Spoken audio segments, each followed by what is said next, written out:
Hi, I'm Dory DeCamillis from Red Dot Gallery. Today we're going to learn how to draw jelly beans. Okay, for jelly beans, I'm going to make a few of them. If you're going to do them in groups, you want them to be somewhat random. You don't want them to be regularly spaced about the place. So I'll have some close together, some far apart, some all by themselves. As I color them, or excuse me, fill them in, I'm going to leave a white space for a reflection so that I can show that there are different colors of jelly beans. I'll have some that are sort of medium shadowed, some that are dark, and that will give a sense of variety. Your little reflections don't necessarily have to be all on the same side of the jelly bean. But if they are reflecting, say the light's coming over from the right, if they are reflecting, odds are they're going to be slightly more to the right of the jelly bean.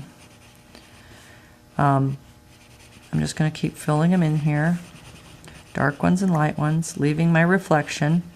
The shape of jelly beans are sort of like a bean, but some of them really look just more like an egg almost. Right now they still look a little flat,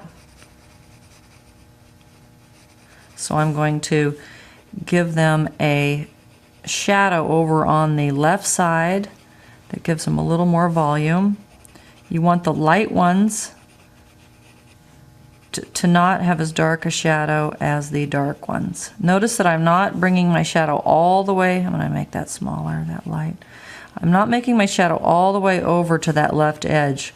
I'm having it 3/4 of the way across the object.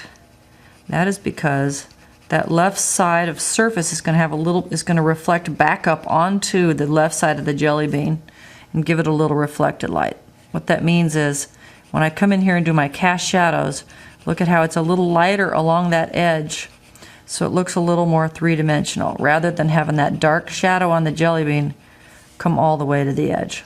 These two guys are going to have a double shadow here because they're together. I want my cast shadow, in this case I'm going to have my cast shadow be kind of dark to give it some drama.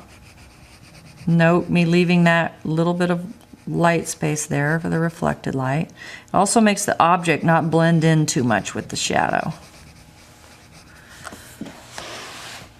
I can tighten these up and make them a little smoother if I want to. And that is how you draw jelly beans.